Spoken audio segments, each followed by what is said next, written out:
munyemerere mbashimire mwebwe mukomeje kubana natwe. Iki ni ikiganiro ubuzima bwanjye, ikiganiro tumenyeramo byinshi ku byo twakora kugira ngo ubuzima bwacu burusheho kuba bwiza. Rero uyu munsi mu kiganiro cya none turaza kugaruka kuri groupe z'amaraso zandura COVID-19 kurenza izindi. Izo groupe ni izihe? Turaza no kumenya byinshi bihishe kuri groupe z'amaraso zifite ubudahangarwa bwo kutabasha kwandura COVID-19. Iki kiganiro ni Imbuto TV dukora kuri internet, gusa wanadukunda kuri Facebook page yacu twitwa Imbuto TV. Kuri Twitter twitwa Imbuto TV Rwanda. Wanaduhamagara kuri telefone yacu ariyo 0788902758. Naho ngiye wagutegura iki kiganiro kandi ngiye no kukikugezaho. Nitwa Fratine Frank Rugwizangoga. Ngo hayi kaze. Nyuma y'uko icyorezo cya COVID-19 cyadutse ku isi, ubushakashatsi nibwahwemye gukorwa. Bumwe muri bwo bwo gushaka umuti n'urukingo, ariko icyagezweho ubu ngubu n'urukingo gusa, umuti wo nturaboneka. Ubundi nabwo bwagiye bukorwa bwari ubwo kureba abibasirwa cyane n'iki cyorezo, aho bwagiye bugaragaza ko abageze mu zabukuru ndetse n'abasanzwe bafite indwara zidakira cyane nka diabete n'umuvuduko ukabije w'amaraso, kimwe n'umubyibuho ukabije, ukongeraho abasanzwe bafite indwara z'ubuhumekero n'ubudahangarwa buri hasi, bose bari mu bo cyahitanaga cyane kurenza abandi.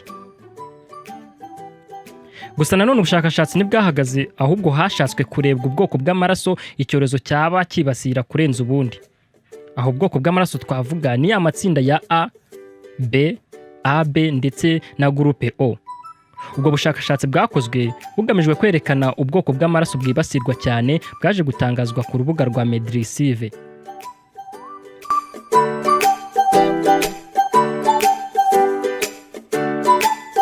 Nk'uko urubuga News rwabishyize mu ncamake, ubushakashatsi bwakorewe ku bantu 3694 batuye muri Wuhan batigeze bafatwa n'icyorezo cya COVID-19, ndetse unakorerwa ku bantu 1775 mu bagaragaweho n'iki cyorezo cya COVID-19, maze ibisubizo bibiri bikurikira. Ku bantu batigeze bandura icyorezo cya COVID-19 basanzemo 33.84% bari Groupe O, 32.16% bari Groupe A, 24.90% bari Groupe B, naho 9.10% bari Groupe AB. Naho ku bantu basanzwe icyorezo cya COVID-19 basanzemo 37.75% bari Groupe A, 26.22% bari Groupe B, naho 25.80% bari Groupe O, mu gihe 10.3% bari Groupe AB. Hamaze gukorwa rero ubwo bushakashatsi, dore imwe mu myanzuro ubushakashatsi bwashyize ahagaragara. Hagendewe ku kuba ku isi muri rusange abafite Groupe O ari bo benshi, agakurikirwa na A, naho AB bakaba ari bo bakeya muri rusange.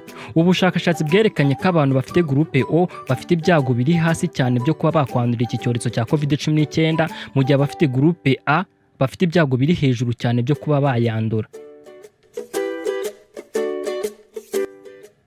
Nk'uko byatangajwe na Futura Science, icyegeranyo cyo guhitanwa na COVID-19 ku bantu bafite Groupe A kiri ku gipimo cya 20% kurenza izindi groupe zose.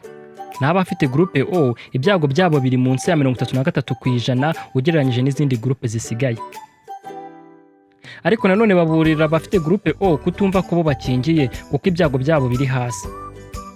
Nibivuze ko ibyago byabo rero bidahari, nabo bashobora kurwara iyi COVID-19. Ikindi kandi ubu bushakashatsi ntago bwarebye ku buryo bwakoreshejwe mu kwirinda COVID-19, ariko nanone ibisubizo byabonetse hari icyo byagaragaje.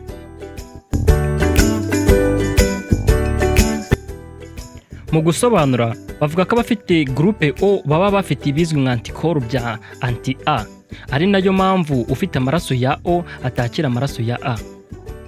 Izi antikoro rero ukaba utazisanga ku bafite amaraso ya A na B, ari nabyo bituma itsinda rya O ribasha guhangana na COVID-19 kurenza izindi groupe zose. Nyemerera nsoze nkwibutsa ko kuguma mu rugo, gukaraba intoki igihe cyose ukoze ku kintu, ku muntu ugiye kurya cyangwa se uvuye mu bwiherero, kwirinda gusuhuzanya, guhoberana, kwirinda kwegerana ari uburyo bwiza bwo kwirinda COVID-19. naho mu gihe wumva ufite umunaniro, inkorora y'akayi, ibuka guhamagara 114 bagufashe, kandi wibuke kwambara neza agapfukamunwa igihe cyose ukorora kugira ngo utanduza abandi. Kugeza ubu inkingo zamaze gukorwa ndetse zanatangiye guhabwa abatuye isi muri rusange nubwo zitaraboneka ku bwinshi. Gusa nanone nta muti uremezwa na OMS cyangwa se WHO kuvura COVID-19. Ngibyo rero byo nari naguteguriye uyu munsi. Nyemerera nge ngushimire nkomeze ko kwifuriza ubuzima buzira umuze. Ikiganiro cyari ubuzima bwanjye, ikiganiro mutegurirwa n'Imbuto TV ikorera kuri YouTube. Ku bindi bibazo cyangwa se inyunganizi mwaduhamagara kuri 0788902758 cyangwa se mukatwandikira ku mbuga nkoranyambaga zacu zitandukanye. Facebook page yacu yitwa Imbuto TV. Kuri Twitter twitwa Imbuto TV Rwanda. Kwirinda nibimenyerwe kandi tuzatsinda. Nawe ubutaha.